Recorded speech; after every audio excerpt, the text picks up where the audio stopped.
Hello everyone, this is Tracy back with another How to Play. Today we're looking at how to play this little game called Breadbasket, which is by James Ernest and Crab Fragment Labs. And it is it's a little simple card game, like it says, about making sandwiches or soups, depending on what happens. This is based on a variant of another game called Pairs, using a Pairs deck. I looked at Pairs. That was the first James Ernest game I ever looked at years ago. Well, a couple years ago, but whenever I started, doing games. But it came out years ago, and there's a variant called Lunch Russ, and this one is designed for use with this specific deck. It's a 55 card deck, and in it you have a bunch of different ingredients. They're all numbered 1 through 10.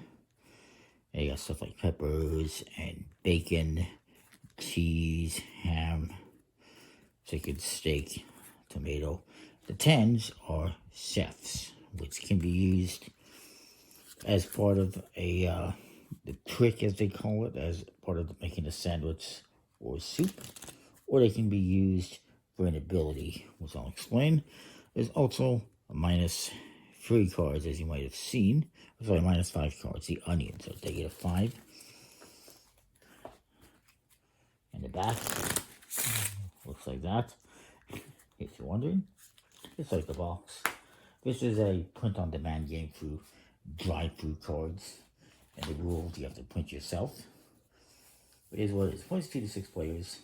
All you need is this deck and a way to keep score. There's 5 copies of each number, 1 through 10, and 5 onions. And if you want, you can build your own deck using 2 poker decks. Why do you need 2 poker decks? Because you need to have cards numbered 1 through 10, and you need to have 5 of each. So you would need ace through 10 from one deck complete, and then one more set of ace through 10 from another deck. And you would also need the stated jacks as the -5s.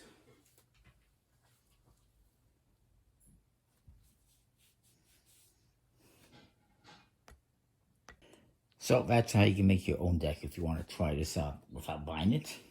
And the rules, you can print out via PDF on their website. Link will be in the description.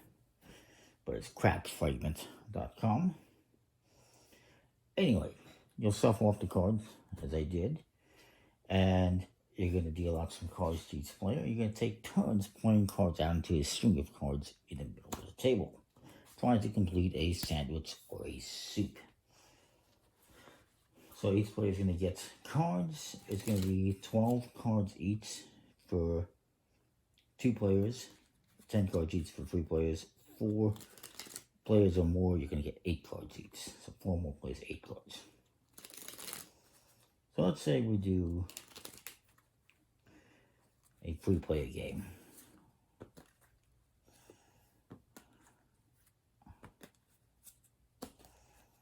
I think it's more interesting. 4 players, so each going to get 10 cards with a 3-player game.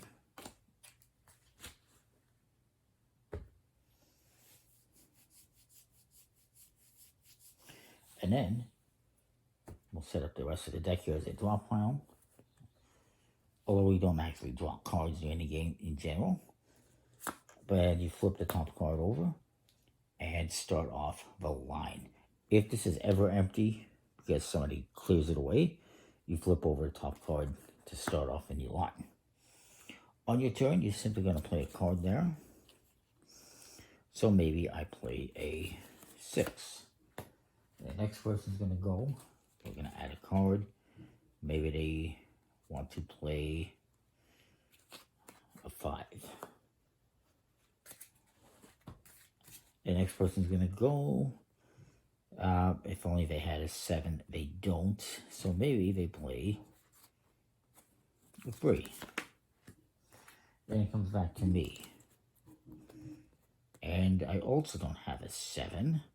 Why do I want a 7? To make a sandwich, what I'll explain in a minute. So I'm going to throw this -5 in here. Now this next person is going to go and they have all the 7s in the wall, so they're going to play it. So what is a sandwich? And conversely, what is a soup? A sandwich is a line of cards that begins and ends at the same number. So we have 2 7s. It has to be a minimum of 4 cards. So if you play this here, this would have been fine, but nobody had a 7. Conversely, if I had played a 6 here instead of a -5, this would have been 4 cards, so it could have counted, but it didn't. A sandwich is a sequence of 4 or more cards, where the 2 outside numbers are the same, and the middle cards are all smaller. This is called the meat of the sandwich, if you will. So that's all you need to know basically for the game. For a sandwich, the 2 outside cards have to be the same. It has to be 4 cards or more, which this is. And the middle cards have to be smaller numbers. So then this player would collect all of these cards. And they're going to take these 2 ends, the bread, face down. They're going to be worth 1 point each. The rest of these cards are going to be worth face value. And yes, this is going to be a -5. That's what happens when you make a soup. Sorry, a salad. The soup is reverse, and this is a good starting point. The soup is where the 2 outside cards are the same number, but the middle cards are bigger. So, see what this guy's going to do. I'll play a 4. I'm going to play, I could play a 2. I'll try to make a soup here. Unfortunately, there's not a lot of ones in the house. So I'm going to change that, actually. Let me see something. Let's see what other players have here. Okay, so this guy has a 2. Okay, I'm going to play a 2.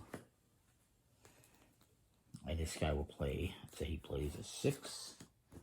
So this guy, he's going to play a 4. Then I will play, let's say, a 4. This guy's going to play a card. Maybe he plays a -5. And finally, this guy has a 2. And he's going to play it. And again, because all the cards besides the -5 are bigger, he has just made a soup. And what happens with this, he's going to collect all the cards, and they're all going to go face down. They're all going to be worth 1 point. And then it would come to me, and you continue doing this until you've played out all the cards in your hand. I got all the 10s, all the sets. The sets have an ability, which I mentioned. I can either play this here as a value of 10, or I can play for its special ability.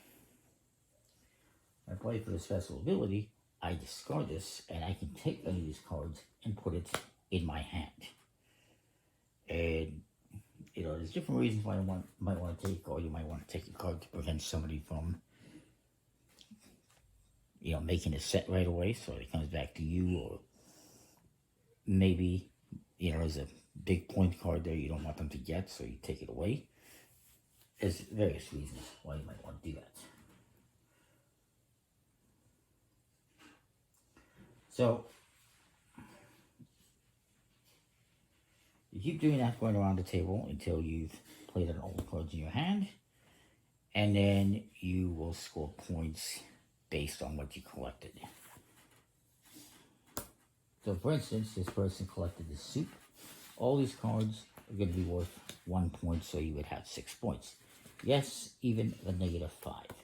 A soup is the perfect time to capture one of these -5 cards because it's no longer a -5, it just becomes 1 point. Any card you have face down is 1 point. This guy collected the salad. He's going to get these face values, adding 1 point for each face down card, the bread, if you will. So he's going to get, these kind of cancel each other out, 9, 10, 11 points. You're going to go around the table. Each person gets to be a dealer once, and whoever has the most points at the end of the game is the winner. It's a nice, simple game. appetizing artwork, I would say. And yeah, it's kind of cool. I like it. Nice and simple, decent quality, smooth finish though, and poker size with cool art. So again, the chef, you can play here as you would any other ingredient, or you can use its ability, which is to basically steal a card from the line. That is that. That is Bread Basket. Hungry yet? Comment, like, subscribe, and what you think. We'll see you next time. Thanks for watching.